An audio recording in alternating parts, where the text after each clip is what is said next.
Vamos a abrir el espacio agradeciéndoles a... Uy, que empezó ya más duro. Vamos a abrir el espacio agradeciéndoles a ustedes y al grupo que ha trabajado para llevar a cabo lo que disfrutamos hoy. Gail, Teja, Shantala, Michael Hanchard, sobre todo. También hoy yo hago una presentación muy breve, dado que en el programa usted tiene ya los nombres de los que van a presentar. Quisiera que sepan que estamos aquí. Yo me llamo Anne Farnsworth Alvear, trabajo en la Facultad de Historia aquí en la Universidad de Pensilvania. Aurora Vergara, Alfonso Cassiani, and interpreting today Raquel Salas Rivera, so we especially thank her because she made time in a very busy schedule.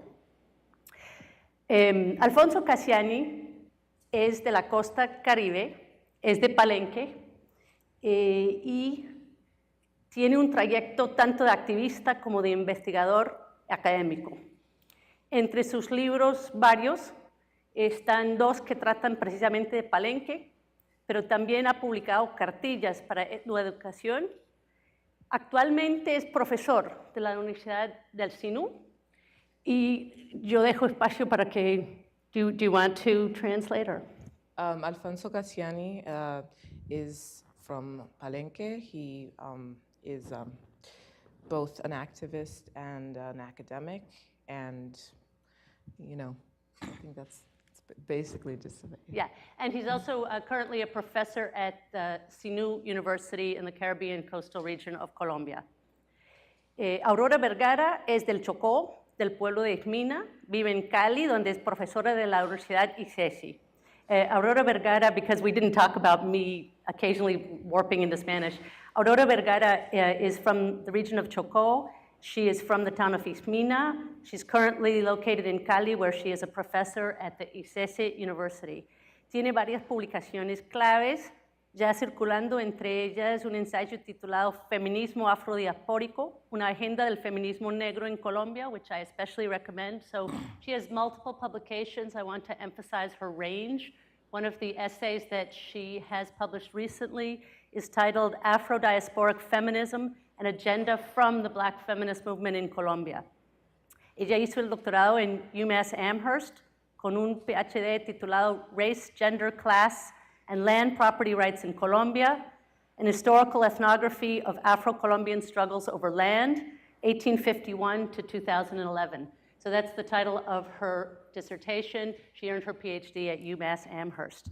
Please join me in welcoming Aurora and Alfonso and thanking them for being here. We will begin today, as the program has it, with Alfonso's paper, and with Aurora's. I will be in charge of cutting people off at the 30-minute mark, so you can watch for that, and if I miss it, start making hand signals. So thank them very much. Thank you. Okay. Gracias. Yo, antes de empezar, quiero hablar un minuto solamente como activista. Y es que yo me siento profundamente conmocionado después de las ponencias que escuché ayer. So before beginning, I'd like to speak a moment as an activist, and I feel profoundly moved after yesterday's presentations. Creo que las situaciones que nos presentaron ayer de Pensilvania, de Brasil, más las que conozco de Colombia y sobre las cuales vamos a hablar, dan cuenta de lo mucho que nos falta por hacer desde la lucha del pueblo afrodescendiente en el mundo. So many of the things that the way that we spoke yesterday and the things we spoke about yesterday from Pennsylvania, from Brazil, from Colombia, go to show how much work we have left to do, both here and in the rest of the world. Y de hecho, dan cuenta de que estamos frente a una continuidad en el proceso de violación de nuestros derechos, en el proceso de sometimiento al que desde el periodo de la esclavitud hemos estado sometidos. So that also goes to show that we are in a continuity from the slavery period onward in terms of these violences that are ongoing. Es un solo problema It's a single problem. Nos discriminan, prevalece un pensamiento racista y esta discriminación se observa en los diferentes escenarios, en nuestra cotidianidad y en las agresiones a las que constantemente somos, de las que constantemente somos víctimas como individuos en unos lados y como comunidades en otras. We're discriminated against in all facets, be it in our daily lives or in a larger systemic fashion. Mi primera parte, los inicios de nuestras narraciones fueron para muchas de nuestras comunidades el fin de su vida cotidiana, el fin de su tranquilidad. The beginning part that I'm going to be addressing was for many of our communities, the kind of beginning of the violence, of their daily violence. Estamos en el 2017 y generalmente los indicadores para ver su gravedad deben ser comparados con otro promedio. Pero basta con verlo por sí solos, los de Colombia, para ver cómo la mentalidad racista ha engendrado una política que se fundamenta en la discriminación. We are in 2017, and although these statistics should be compared with other statistics, it's enough to look at the populations in Colombia to get a general idea of how this discrimination is playing a role and taking place. El 80% de la población afrodescendiente presenta necesidades básicas insatisfechas. El 80%. 80% of Afro-descendant population has a need for basic necessities to be fulfilled that aren't being fulfilled. Esta situación, el 60% está en situación de pobreza crítica. Los ingresos per cápita son de $500 a $600 al año de la mayoría. La esperanza de vida es solo de 55 años. La tasa de mortalidad infantil está en 130 por cada 1,000 nacidos vivos. El 70% de la población no tiene acceso a servicios públicos. La cobertura educativa es solo del 77%, solo del 77% en primaria y 36% en secundaria, lo que coincide con la gráfica que nos mostraban ayer de Brasil. Prácticamente la de Brasil está en primaria, llega al 30%. Hay deficiente infraestructura y dotación en salud, educación, en los demás servicios. The Afro-descendants are one of the most vulnerable sectors of the country who are denied almost all of their economic, social, and cultural rights. 80% of the population has unmet basic needs. 60% lives in conditions of critical poverty. The per capita income is $500 out of $600 Colombian dollars in a year. The life expectancy rate is 55 years. The infant mortality rate is 130 out of 1,000 born alive. 70% of the population doesn't have access to public services. The completed education is 77% of the elementary school and 36% of high school. And the discrimination basically dates back from more than 163 years ago. Los números suelen ser estadísticas, notas frías. Numbers tend to be statistics, cold notes. Pero basta con decir que, y uno lo observa y uno se lo pregunta, es decir, una persona afrodescendiente en Colombia no puede ir al baño de la Universidad del Pacífico para hablar el caso de Buenaventura y conseguir y poder bajar el baño, conseguir papel higiénico en el baño. Esas cosas no se pueden hacer en Colombia. En nuestras comunidades no es posible hacerlas. So it goes beyond these numbers. An Afro-descendant person can't go to the bathroom and just enter most buildings and No se puede lavar las manos. can't wash their hands, can't access basic sanitary necessities. No hay agua. El agua que hay que recogerla en tanques. There isn't water. The water has to be collected in basically water tanks. Y así con cada uno de los servicios, la energía, la salud. This is the same with all the services, be it electricity, health. Es en eso que hay que pensar cuando hablamos de necesidades básicas insatisfechas y no solo en las cifras, en las cosas que no pueden nuestros jóvenes, que no pueden nuestros niños, que a las cuales no nos hemos podido acostumbrar los adultos. This is what we have to think about, not just in the statistics, but also the things that our children can't access, the things that, basically the future is inaccessible. Eso hace parte y está enmarcado en un contexto histórico. Por eso yo insisto en hablar de un continuum histórico en la situación de nuestras comunidades.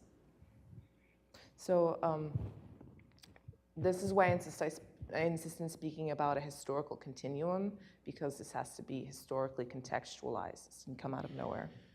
De hecho, esa situación de pobreza, marginalidad y discriminación son la herencia de una condición a la que estuvieron sometidos nuestros ancestros africanos y afrodescendientes hace 163 años. Los efectos del conflicto armado que se suma a esa situación y que vivió el país durante más de 5 décadas generaron desplazamiento forzado, las crecientes violaciones en contra de los afrodescendientes y sus territorios, las infracciones constantes al derecho internacional humanitario realizadas por el ejército, paramilitares y la insurgencia armada, aunado al señalamiento constante a líderes y lideresas. To these already deplorable conditions, which supersede the national averages and seem suspended in time, are added the effects of the social and armed conflict the country has been struggling through for the past 5 decades, the forced internal displacement or relocation, the rising assaults against Afro-descendants in their territories, and the constant violations of international human rights committed by the army, the paramilitaries, the armed resistance, and some of the new forms this violence has taken, such as the persecution of the leaders, community leaders. Nuestros ancestros fueron arrancados de África. All right. Nuestras comunidades fueron arrancadas de su territorio. Our ancestors were ripped out of Africa, and our communities were ripped out of the lands that they lived on. En las zonas que habitaban tradicionalmente, la condición era de pobreza, y de estas zonas fueron desplazadas para ser enviados a los cordones de miseria de las ciudades, es decir, agudizando más su situación ya precaria en las zonas rurales donde habitaban. The traditional areas that we lived in were already poor, and then populations were ripped from those areas and placed in the cities where there was even more poverty and worse conditions. Observen esas cifras. Ni siquiera hay un registro adecuado de las víctimas en Colombia. Observe these statistics. There isn't even an adequate registration of the victims of this violence in Colombia. Estas son las cifras oficiales de la unidad de víctimas del conflicto en Colombia. Las personas que han sido identificadas como víctimas del conflicto. Es decir, son más de 10 millones de personas. Si ustedes ven la clasificación por etnia de esas personas, aparecen indígenas 194, ahí lo están viendo con claridad, sí. Indígenas 194, que equivale al 0.1%, gitanos menos, raizales y negros aparecen con 700 y pico, más del 10%. Pero lo más grave de todo es que el 88% está sin identificar. Okay. La pertenencia étnica de ese 88% está sin identificar. So these are the official statistics from the kind of the unity of victims, or the government area that registers victims. More than 10 million people, according to this, are indigenous. That's about about 1%. The Gitanos, right, gypsies, are also even less than that. There's about 700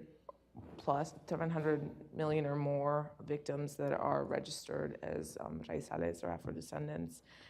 That's more than 10%, but then there's 88% that are unidentified. So that 88%, is just Según nuestros cálculos, como proceso de comunidades negras, de esas 7.280.000 víctimas que está sin identificar su pertenencia étnica, más del 60% son personas afrodescendientes.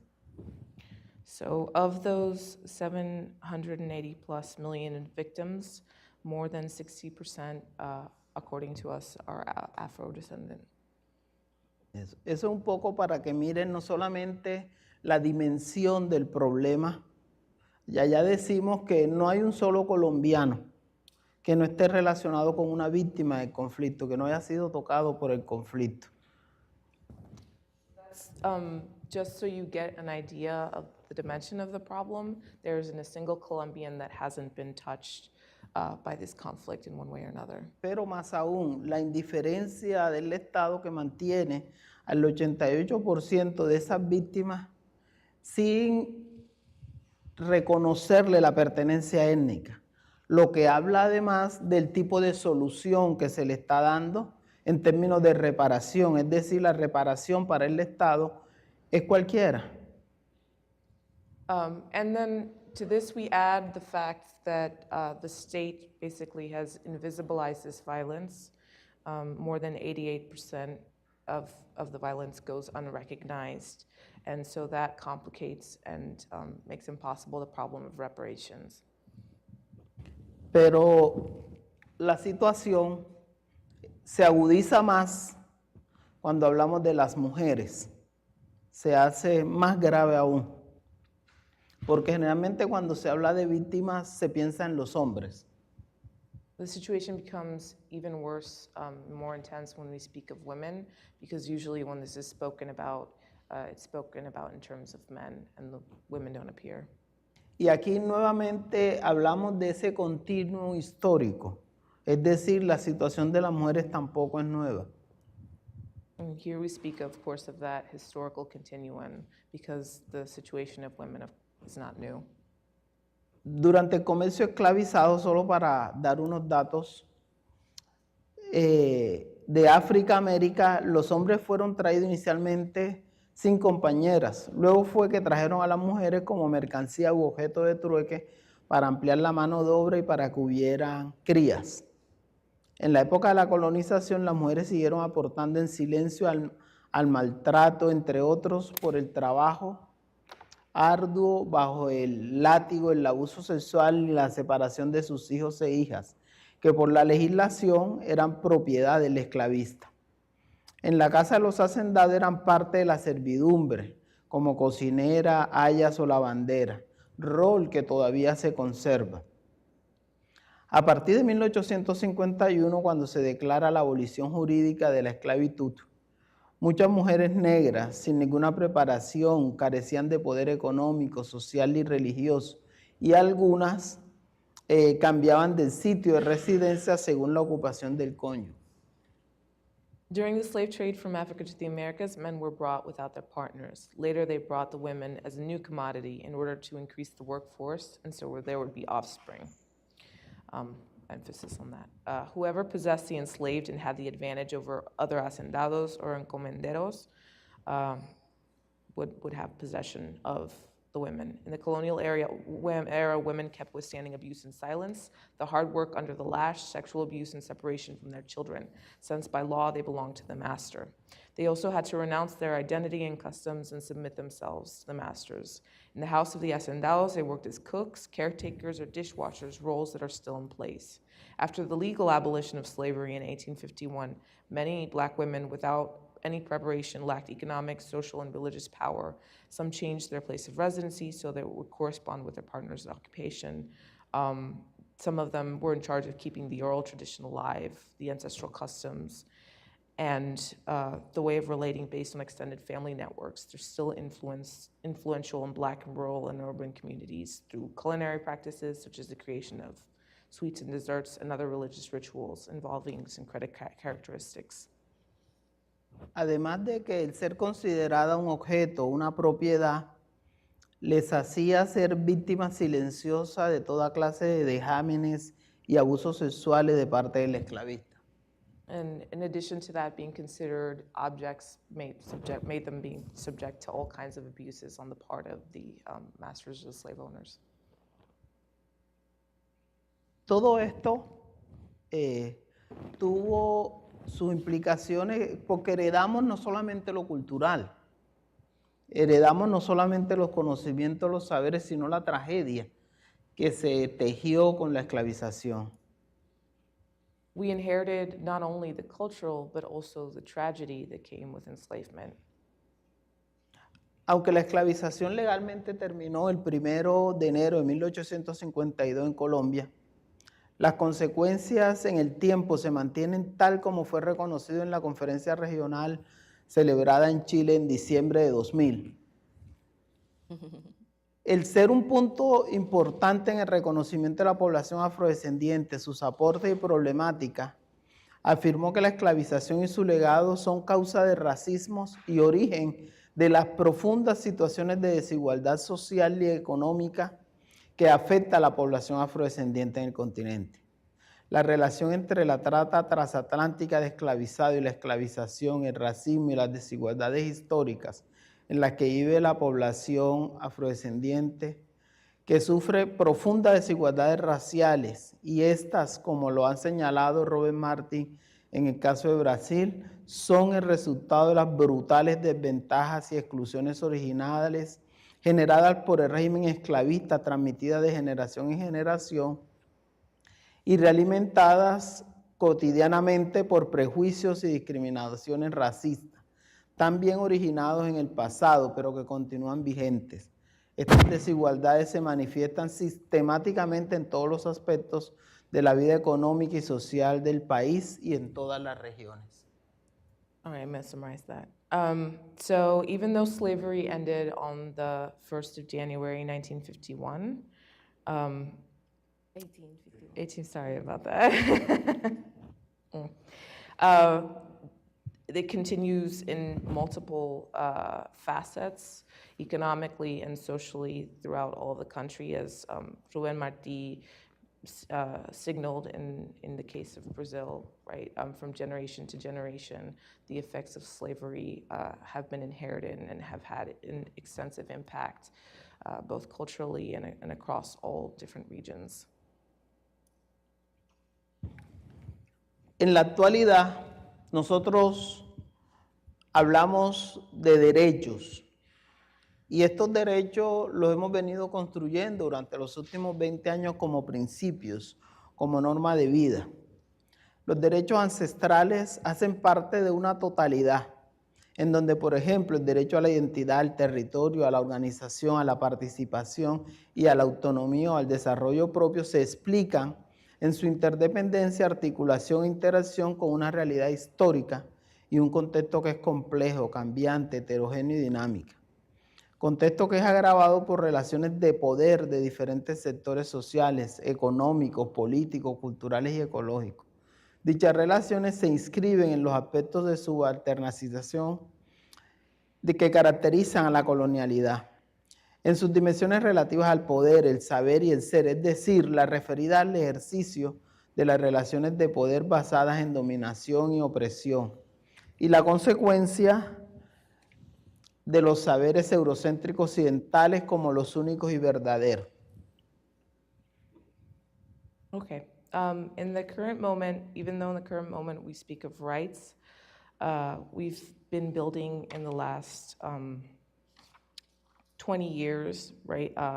We have to speak in terms of an autonomy that is developed based on our own particular reality.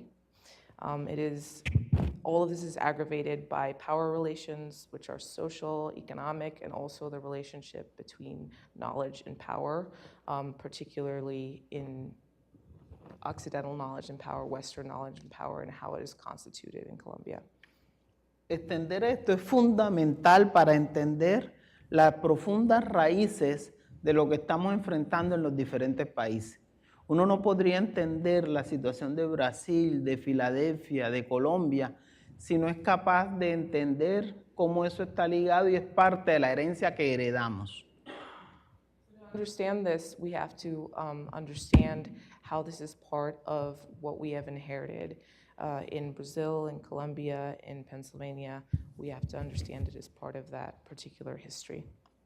Por eso hablamos fundamentalmente el derecho a ser, derecho al espacio para ser, derecho al ejercicio del ser, derecho a una visión propia de futuro y, muy importante, derecho a ser y tomar parte de las luchas del pueblo negro en el mundo, porque somos parte de ese continuo. So this is why we speak of this in relation to a vision of the future, to a creation of well-being for the community, the right to being black, and to be black, the right to be black of Afro-descendant communities in all of the world. El primero de ellos, el derecho a ser, que hace relación al conjunto de comportamientos, prácticas y valores colectivamente adoptados como forma de ver, sentir, pensar, actuar en el mundo. La identidad es el sustento de lo que llamamos usos y costumbres. Todas las prácticas culturales que hacen parte de la identidad de las comunidades afrodescendientes, rurales y urbanas se han visto afectadas por el conflicto armado y los procesos de desterritorialización que vive el país. Los actores armados ilegales prohíben la celebración de expresiones de duelo como los velorios y chigualos, las festividades comunitarias, e imponen sus propias normas de control social en campos y ciudades. Así, en la medida que por presión o por miedo se van dejando de hacer las prácticas tradicionales, va creciendo el desinterés de la gente por sus rituales, fiestas, danzas y cantos propios. Y se va perdiendo el reconocimiento de la autoridad tradicional y familiar, de modo que es cada día más difícil ejercer el control y la gobernabilidad en nuestro territorio. All right. So along with this, many of the uses and customs are being lost, right? Identity is defined as uses and customs. We have to think of being as seeing, feeling, thinking, and acting in the world. A lot of the paramilitary control in specific regions has acted through velorios and chihuahuas, through methods of social control, and has actually taken away from the traditional authority and the traditional practices of the region.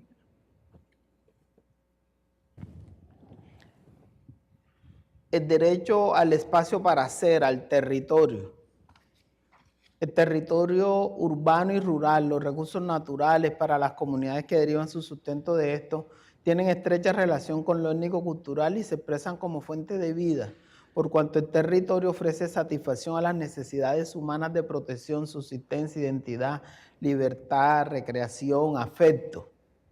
El contexto afecta profundamente a las prácticas culturales en el territorio. Por ejemplo, en el medio rural, debido a la deforestación e impulso de monocultivos de palma, aceitera y coca, a la explotación y extracción de los recursos naturales que acaban con las posibilidades de mantener y recrear las prácticas tradicionales de producción y recolección de medicina, de caza y pesca. Igualmente incide en la pérdida de concesión del territorio como espacio de vida, cultura y conocimiento y de las prácticas de manejo y preparación de alimentos tradicionales por la escasez de los productos. So this includes a right for a space of existence, and particularly with relation to the land and the way that people relate to the land. The land is a source of life. The natural world is a source of life and identity.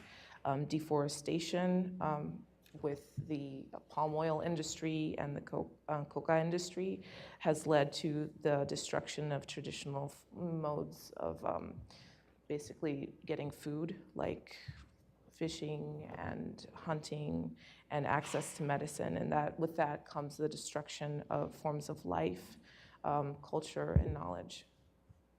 Además del desplazamiento, que es una forma de arrancar a la gente de su territorio. In addition to that, the displacement or relocation, which is a way of ripping people from the places where they live. Pero además de eso, la pérdida de autonomía, que pone a las comunidades, a sus autoridades tradicionales, a sus organizaciones en situación de vulnerabilidad ante las amenazas y acciones de los grupos armados, tanto legales como ilegales, y la presión de sectores con poder económico y político. Otra consecuencia es la limitación que cada día más tienen nuestras comunidades para ejercitar prácticas organizativas en términos locales y regionales. So this includes a loss of autonomy of traditional places. So some of these violent practices are either legal or illegal, but they basically lead to the destruction of autonomous practices. Y la visión propia de futuro, que es lo que nos han sesgado, nos han impuesto. El contexto de violencia lleva a la afectación de la identidad, del territorio, de la organización, la autonomía, las comunidades afrodescendientes rurales y urbanas del país, causado por múltiples intereses políticos y económicos nacionales e internacionales, que han utilizado históricamente la guerra como estrategia para desterritorializar, desplazar o confinar a nuestras comunidades a fuerza del terror, cuyo resultado es la amenaza a nuestra pervivencia misma como grupo étnico, en donde no solo se acaba con la vida por la violencia de las armas, sino por el racismo, la pobreza, la miseria, la exclusión, en los grandes sectores de comunidades afrodescendientes. So part of what this creates is a destruction of the possibility of imagining a different future.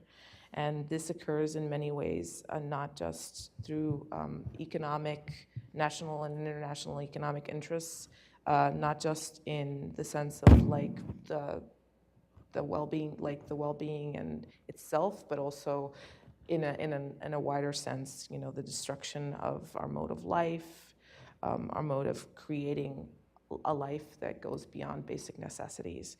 And so when that economic base is destroyed, everything else is destroyed along with it. Literalmente nos están matando físicamente.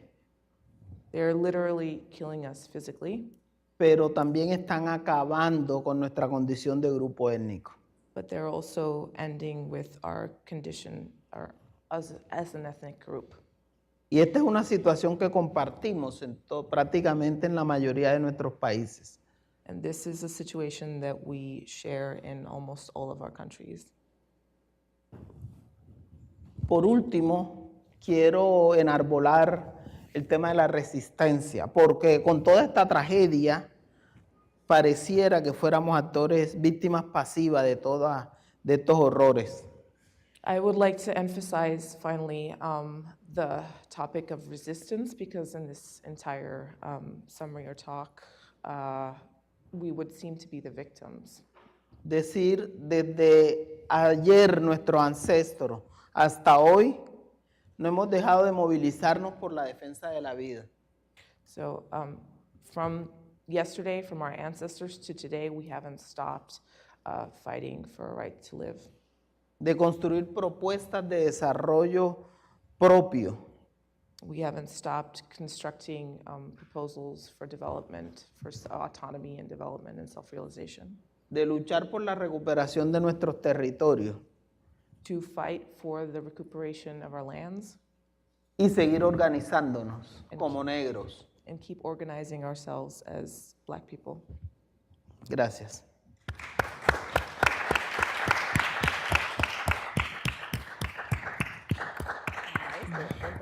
Let's collectively thank Alfonso for a wonderful presentation, but also for stellar being straight on time. And I apologize for slipping the 10-minute note, the 5-minute note, the 1-minute note. It's not rudeness.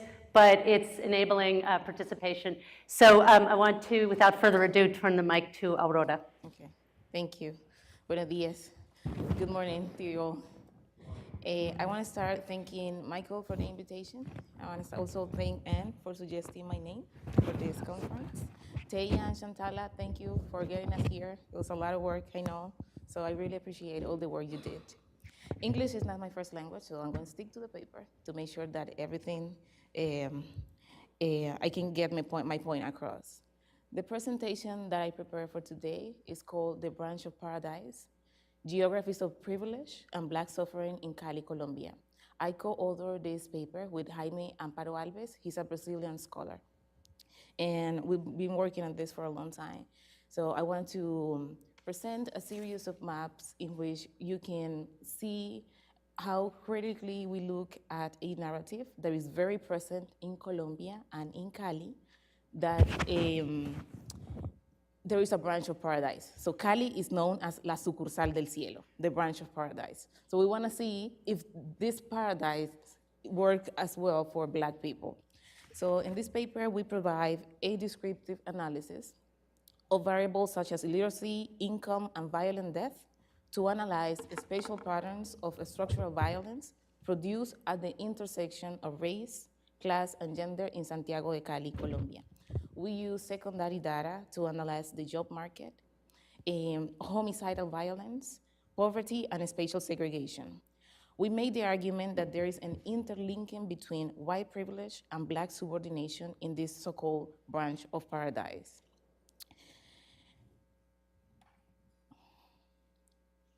The main claims here are that Cali is internationally known as a multicultural and the Colombia's blackest city. So you will find people saying that Cali is the second city with the highest concentration of Black population after Salvador Bahia. However, the precarity of Black urban life suggests that race plays a fundamental role in predicting access to economic, educational, and vital opportunities. So Colombia is a country of 45 million people. Close to 10% of the population say that they are Afro-descendants. And in Cali, Cali is a city of close to 3 million people, and 26.2% of the population say they are Afro-descendants. The main question that we address in this paper is how we might understand this coexistence of both a multicultural claim for the right to difference and the normalized devaluation of Blacks who are overexploited in the job market, segregated in poverty-stricken urban areas, and killed in astonishing homicidal levels in Cali. So I'm going to show you slowly the information that we collect. Every year, the city of Cali celebrates Festival Petronio Alvarez to honor the Black roots of Colombia. In August, the city is turned into a stage where local residents and tourists from Colombia and beyond consume Black culture in the form of music, dance, and ethnic food. The festival is named after Black musician and composer Patricio Romano Petronio Alvarez Quintero, whose songs brought the Pacific to the forefront of the Colombian music in the 1950s. So you see the image, a lot of people in the concentration, you have many visitors from across the world. During the festival, Blacks played prominent roles in the public spectacles, and Black culture practices are displayed in prime TV shows as part of the city's cultural heritage. At least during the week-long festival, Cali becomes a stage where Blackness and cultural diversity are marketed by the city government as a way to attract a national and international tourism. As cultural critic Mateo Cárdenas highlights, by turning ethnicity into a marketing strategy, the local political and economic elite sells Cali as a city free of racism and tolerant of difference. During the Petronio Alvarez, everyone, mestizos and Blacks, can be displayed in multicultural postal cards to promote the city as a cultural tourist destination. Indeed, on the streets, individuals from all racial classes or from all racial and class backgrounds shift from erasing blackness, shift from saying we are all Colombians, to reclaiming their African roots, to say we all come from Africa. The week-long festival hides yet another reality in this paper we aim to unveil. Behind the image of Cali as a multicultural city lies a deeply racialized urban setting in which Blacks are the main victims of police brutality, have higher rates of poverty and lower rates of access to healthcare, schooling, employment, and housing. You will see beautiful faces of Afro-descendants around the country celebrating how proud we are about our African ancestry. How is it that the city celebrates Blackness as part of its identity, yet at the same time devaluates Black lives in everyday life?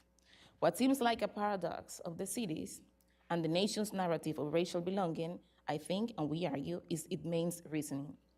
In this paper, we argue that the shared acceptance of racial Black disposability not only indicates that Black lives are unworthy, but also that the mundane Black suffering is what makes possible to imagine Cali as a multicultural city and as a cultural commodity.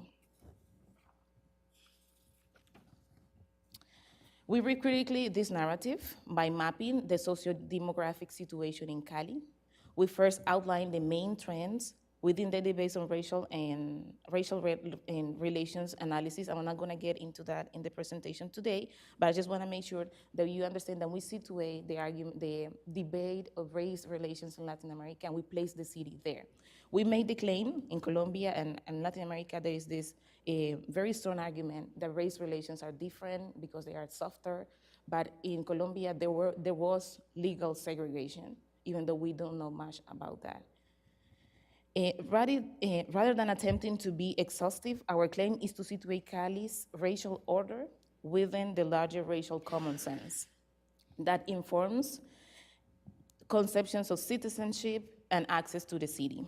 While poverty and privilege are hardly articulated in everyday life conversations in terms of racial belongings, spaces of social inclusions and spaces of privilege are deeply racialized.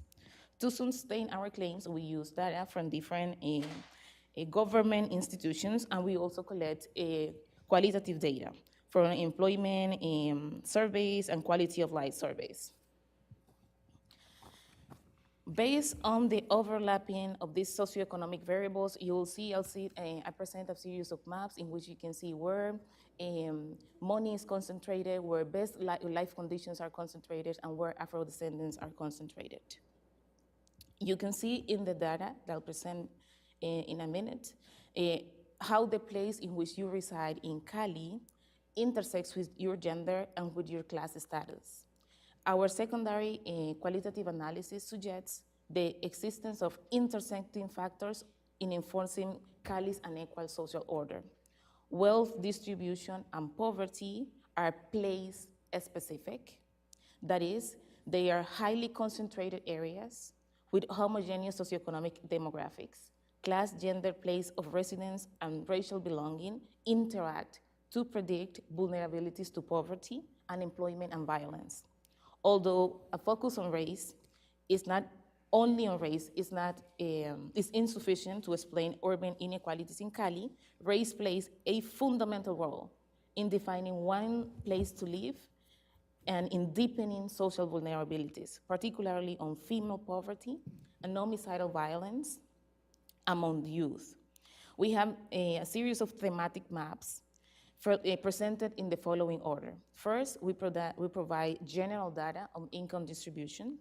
Then we present a map on the illiteracy among youth, then professional occupation and homicides. And then at the end, we provide an analysis of the significance of race in the city's spatial dynamics. It is our belief that the gradual unfolding of this data, poverty, homicidal violence, and then racial desegregation, serve us better in unveiling the cumulative and overlapping geographies of race and privilege in Santiago de Cali.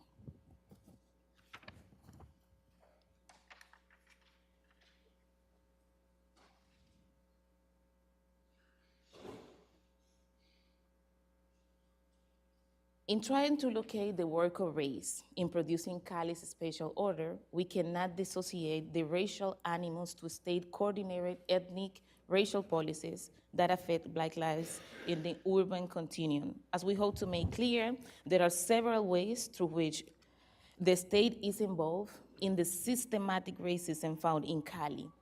It facilitates processes of territorial disposition. Cali is the main urban center for people deracinated from their lands, from the Pacific coast. It designs urban planning and housing policies that further segregates the Black population in the economically depressed and environmentally hostile areas of the city.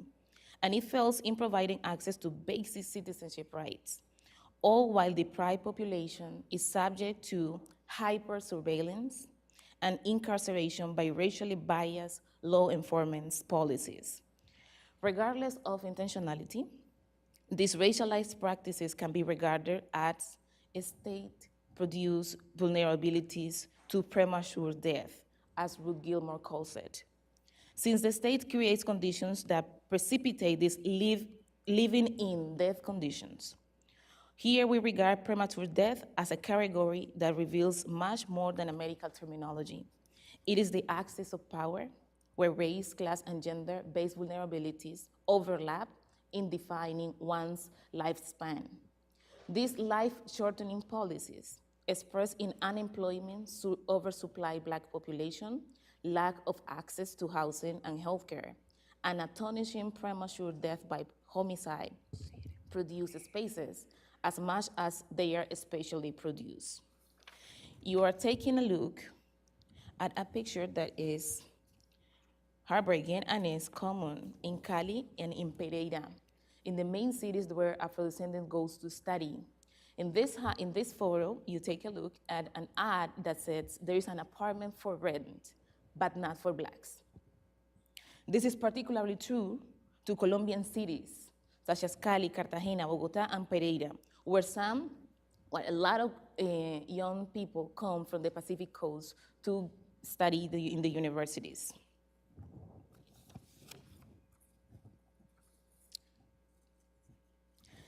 The week-long Petronio Alvarez, referred at the beginning, seems to be an exceptional moment in which several cities, we call this, when we say several cities, in Cali, you said there is the Black city and there's the other city, when you had basic conditions to live. So these two cities seem to collide during this festival.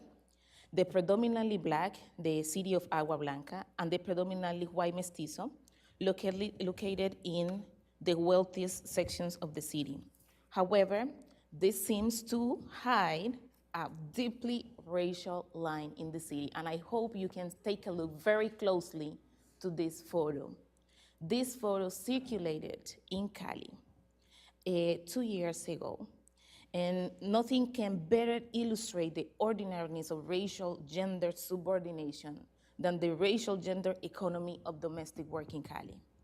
Scholars Vicenta Moreno and Denby Mornan have argued that the kitchen of white mestizo elites in Cali is a stage of racial domination, a place where exploitation enables the reproduction of the city's racial order.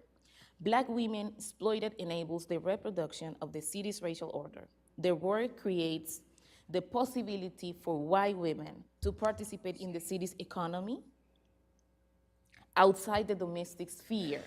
However, Black women subaltern position further marginalizes them into the permanent status of surplus labor. This picture was taken by a magazine from Spain. The magazine is called Hola. And in the picture, you're seeing one of the wealthiest families in Cali. The familia, their last name is Sarsur. And they took this picture to show the power of 4 generations of this family. There you see Sonia Sarsur herself, her daughter, her grandmother, and her great-grandmother. And they found really static to place 2 Black women in the back serving them. The white family portrayed in the picture belongs to one of the Cali's traditional business family, and the 2 Black them are in fact their servants. if we consider the Black feminist assertion that the domestic work is not just an occupation, but a continuum, as Alfonso said, of a racial gender domination that one can trace to the hacienda or to the plantation, to the kitchen, this picture raises the following question. What do the four generations of white women portrayed in the Ola reveal about the racial gender division of labor in the city and its spatial order? In the aftermath of this publication, there was a lot of criticism, but Sonia Sarsour apologized for letting this happen, saying that she wanted only to demonstrate that in Cali, we work with people of color. Yet her response could not be better placed if we are to understand not only how the possessive investment in whiteness sustains relations of domination, but also how job opportunities are inaccessible to Black women unless they fulfill the expected position reserved to them. In the next section, I will present how this socioeconomic overlaps with the spatial and racial order. So this is the city of Cali. And so for you to read through the map, geographically, the city is organized between boroughs or comunas. So you have wealthy comunas and then you have the poorest comunas. In map number 1, let me see. You can see 5 clusters illustrated by the gradation of the color. In the map number 1, can I use the pointer? It's not working. Okay. No, the pointer, but it's okay. You can see in map number 1, there is what we call a corridor. You can see there is a marked line between the north and the south of the city. That's what we call the wealthiest corridor. And then in the second map, you can see on the left, there is really marked areas of what we call the poorest corridor. The first map, the corridor that is from the north to the south is the wealthiest one with the better life conditions. This also correlates with access to the best facilities of the city. So in this north-south axis, houses the main tourist areas. So in this line that you can see there, like curved line that you see there, you can find the main spaces you can with the main tourist attractions of the city. Also there, you can find universities in the darkest area here in the south. You can find malls, you can find parks, you can find hospitals, you can find libraries, you can find stadiums and cinemas, only in those areas. Besides being the safest side of the city, some people call this area the Switzerland of Cali. In these areas, visitors find best air quality due to the major presence of trees and enjoy the best quality of drinkable water, in a privilege in Cali's infamous water system. Unlike this north-south axis, the worst sector of the city in terms of living conditions houses not only the highest homicide rates, but also poor air condition, open sewage of disposable waters, and unpaved roads, making these areas particularly life-threatening. A case in point is that Cali's main waste disposal is located within Comuna 13, in this area over here, and remains the main area where trash can be disposed. There's been a struggle over this, but only in this area people don't have a voice to dispute the presence of this waste disposal. The second map, so just keep in mind this north-south corridor, and then keep in mind this area where poverty and violence is concentrated. In the following map, you can see the concentration of teenage illiteracy and homicide in Cali between 2005 and 2010. The communas are classified according to illiteracy rates, indicated in the thematic map by 4 clusters, ranging from low illiteracy to high literacy. This is consistent with the previous map, indicating the same geographical pattern of low income, this area, low income neighborhoods, frequency, and homicides and illiteracy. And in these communas, you can find concentrated high levels of illiteracy, and then in the middle, the not so orange areas, you can find the moderate illiteracy, and in low illiteracy in the north-south corridor. While teenage illiteracy is a clear challenge to the entire city, the affluent north-south corridor is the area with the lowest rates. In Comuna 22, for instance, only 1.2 of youth are illiterate. I don't know how to pronounce that, compared to 5.1 in Comuna 14. The same pattern of exclusion can be seen when access to primary education is considered. I didn't introduce the table here because it was too huge, but the number of out-of-school children is higher in the same hyper-poverty areas delineated in Figure 2, except in Comuna 22, an affluent district in the south of Cali, this one over here. We should take into consideration the weight of formal education in the Cali's fastest growing service economy. We should not underestimate then that these statistics determine the quality of life for the marginalized youth living in the outskirts of Cali. There is a common figure and a common picture in Cali, women selling chontaduro in the streets or selling arepas on the traffic highlights to make a living. And this is a way for us to identify the face and the gender of poverty in the city. Black women are constantly in subaltern positions, like street vendors or maids, and they reproduce this through intergenerational cycles of domination. In Cali, there is a common phrase for us, Black women. We say, how is it that the first job that we think of when we finish high school is getting into a house to serve? Subaltern positions and this precariousness of Black life vis-a-vis the job market is made even more salient when we consider that at least 52.4% of the city's Black population is in the informal job market, and 47.1% fall into category of the self-occupied, which generally means that they are in precarious, cheap labor at home or on the streets. The ultimate expression of Cali's social inequality is the right to live. Like other vulnerabilities outlined before, violent death is strongly correlated with space, socioeconomic background, educational opportunities, gender, and age in Cali.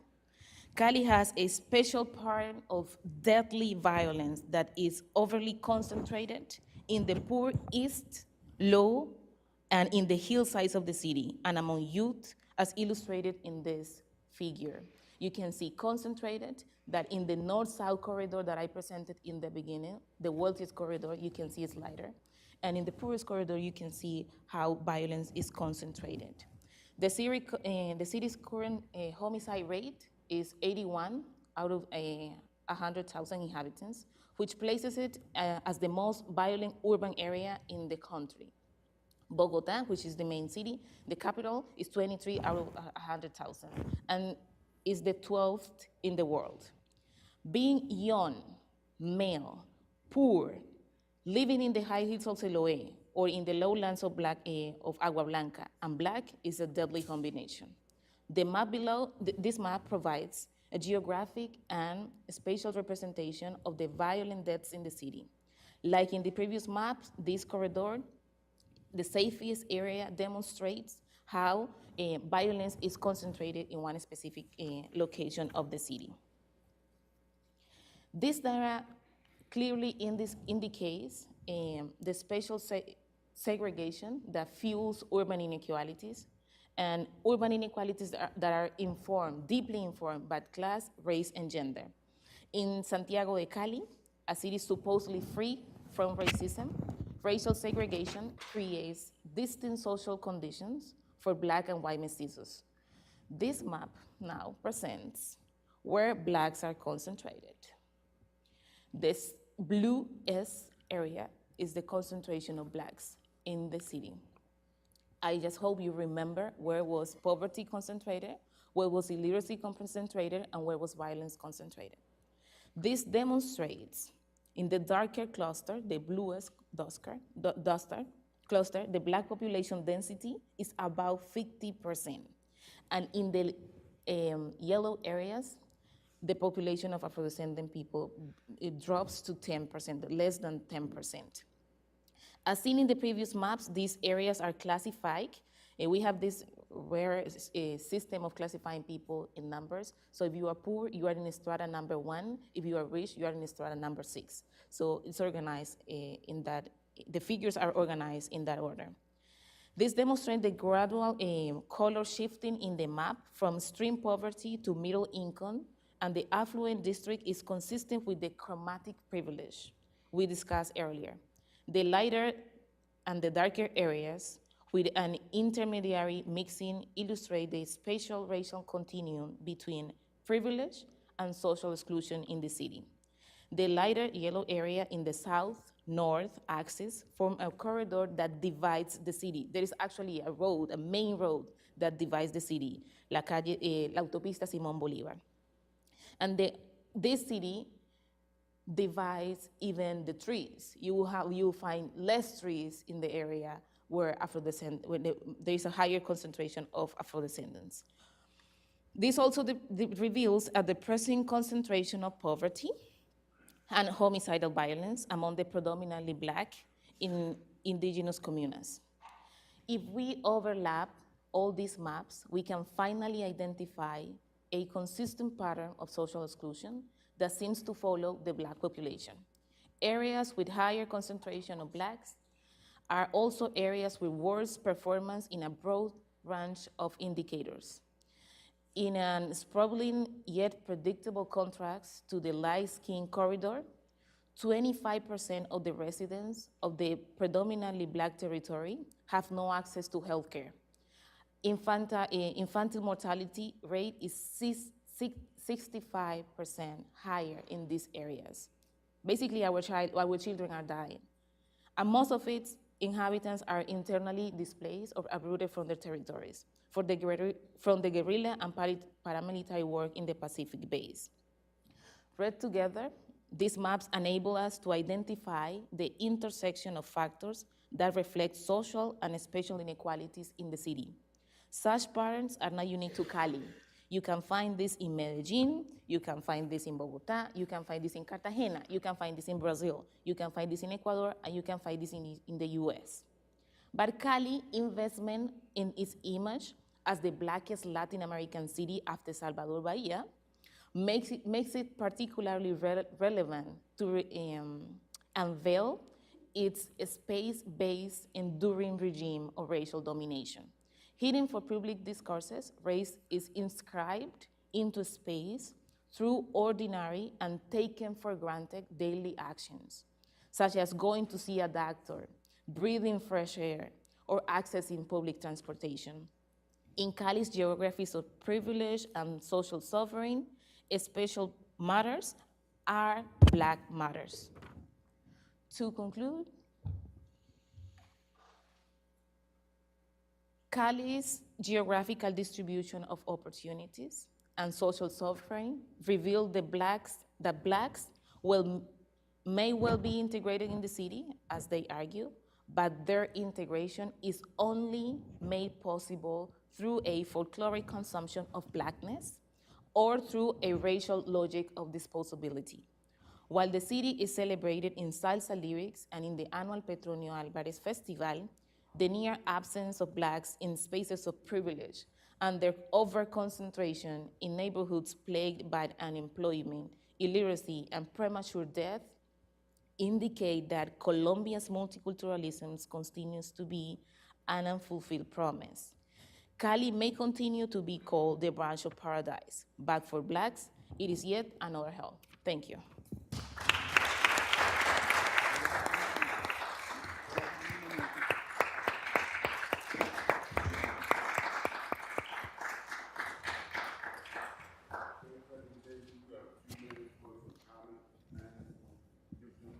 Okay, I will actually do my comments both in English and in Spanish, but I'll do it in English first because I was doing it in Spanish for Alfonso mostly. I want to emphasize that in Colombia, Black-led movements to make racism visible in order to end it and to create possibilities of self-esteem, of what Alfonso calls the power to be as part of Colombia's plural Black communities. These have been movements very attentive to geography, space, and territory.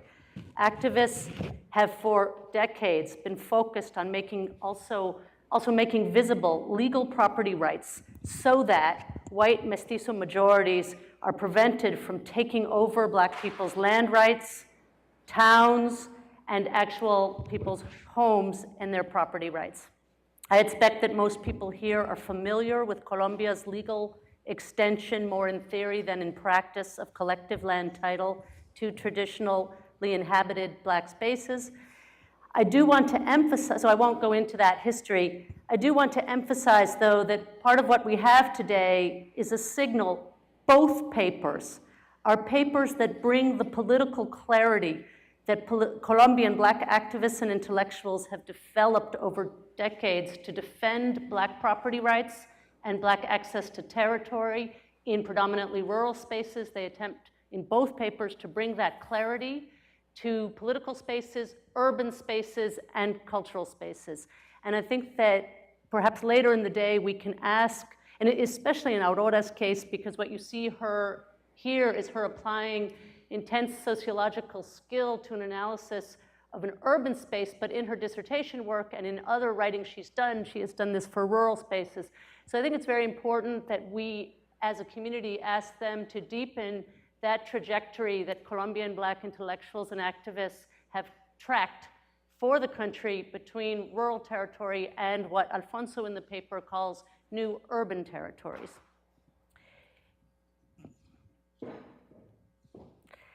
En Colombia, los movimientos afros que han buscado sacar el racismo a la visibilidad para acabarlo y que buscan crear autoestima y el poder ser de las comunidades negras han sido movimientos muy atentos al espacio, al territorio. Han sido atentos a la necesidad de sacar también a la visibilidad los derechos jurídicos y no dejar al blanco mestizo que se apodera de la tierra, de los municipios, de las mismas casas de la gente afro.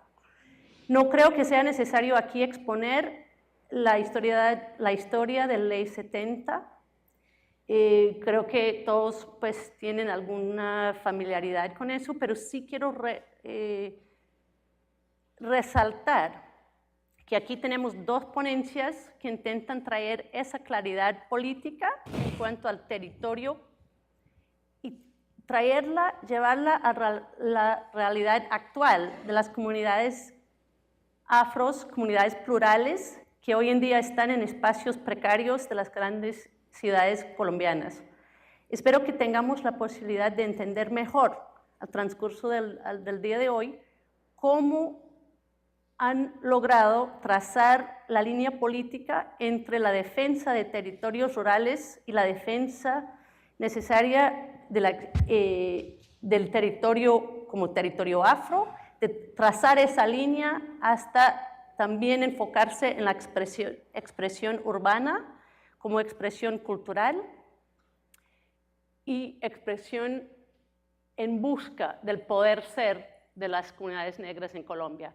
So I want to thank both Alfonso Cassiani and Aurora Vergara and thank today's group in general. So please join me thanking them. Pero entonces...